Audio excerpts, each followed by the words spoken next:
They provide food and they are in charge of the milk and eggs on their plate. They will now take responsibility for restoring the EU. The farmers hold the keys to Brussels in 2024. Why? Watch till the end to figure it out. Hi and welcome to a fresh new episode of The Global Game with me, Vedika. Let's begin. Нам западных элит у нас to много get a друзей. first payment and Причем the во next всем мире. Hello and welcome to TFIGlobal, the foreign affairs and geopolitical. One theory stands out as the heroic defender of the forgotten in the vast field of political theories, the last place aversion theory or last place voter theory. This treasure was given to the world by economists Ileana Kuziemko and Ebonia Washington in their 2015 research paper titled Why Did the Democrats Lose the South? According to this theory, people who believe they are at the bottom of the social hierarchy are more likely to support candidates or policies that will help them maintain their status or open up new opportunities.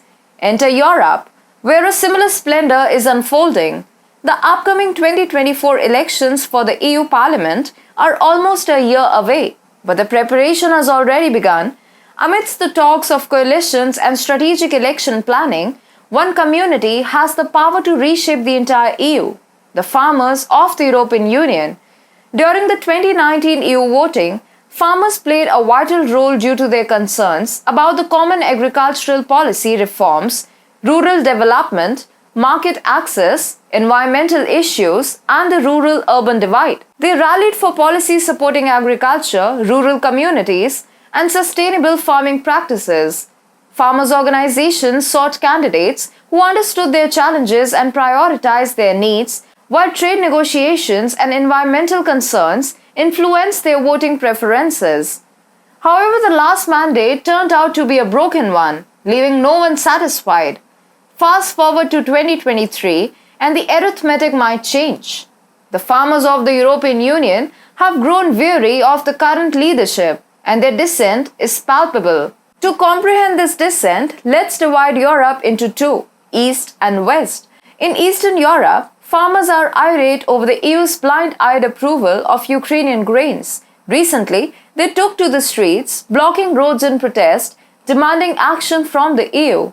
Yet, despite their efforts, Ukrainian grains continue to flood the EU market, leaving European crops in disarray.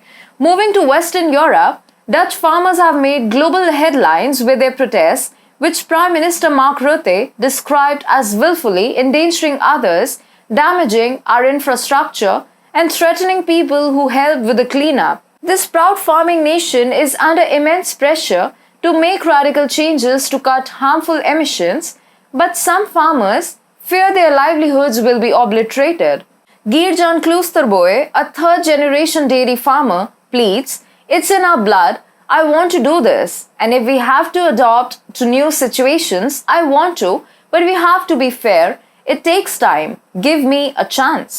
EU's seemingly illogical mandates such as slaughtering cows for nitrogen emissions, supporting lab-produced meat, and cutting fertilizer use have fueled anger and discontent among farmers. Consequently, more than 9 million voters in the EU hold the key to the bloc's destiny, and currently, it appears that only conservatives will benefit from this dissent.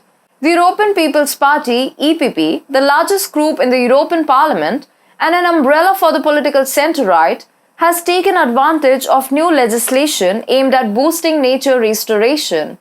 This legislation, currently under negotiation, serves as a way for the EPP to portray itself as a defender of farmers' interests in Brussels. Wouter van der Broek, a professor of political science at the University of Amsterdam, acknowledges that farmers may be a small constituency, but their vocal power is immense.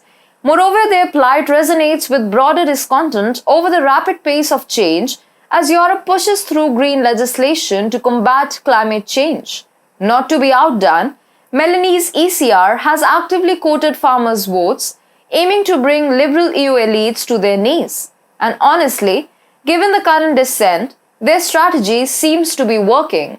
The farmers have had enough, and they are about to remind the top EU leadership of their strength.